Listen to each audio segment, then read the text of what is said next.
ஸல்லல்லாஹு அலைஹி வஸல்லம் அவர்கள் எனக்கு கற்றுக் கொடுத்த வார்த்தைகள் என்று கூறினார்கள்.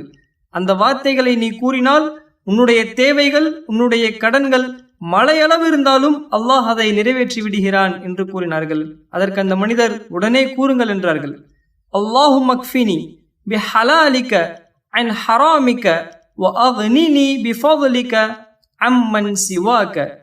யா அல்லாஹ், நீ எதையெல்லாம் ஹலாலாக ஆக்கியிருக்கிறாயோ அதிலிருந்து எனக்கு நீ போதுமாக்கி வைப்பாயாக. நீ எதையெல்லாம் தடுத்திருக்கிறாயோ அதிலிருந்து என்னை நீ பாதுகாத்து விடுவாயாக. நான் எதை கேட்டாலும் உன்னுடைய கிருபையை கொண்டு உன்னிடமே கேட்டு பெற்றுக்கொள்ள வேண்டும். உன்னை தவிர வேறு யாரிடமும் கேட்டு பெற்றுக்கொள்வதை விட்டும் நான் பாதுகாப்பு தேடுகிறேன் என்று இந்த துஆவை நாம் ஓதினால் நம்மளுடைய தேவைகளை அல்லாஹ் நிச்சயமாக நிறைவேற்றுகின்றான். இந்த துஆவை நாம் எவ்வாறு கூற வேண்டும்? நம்மளுடைய கடனின் கவலையை விட, நம்மளுடைய தேவையை விட அல்லாஹ் எனக்கு கொடுப்பான் என்கிற நம்பிக்கை நம்மளுடைய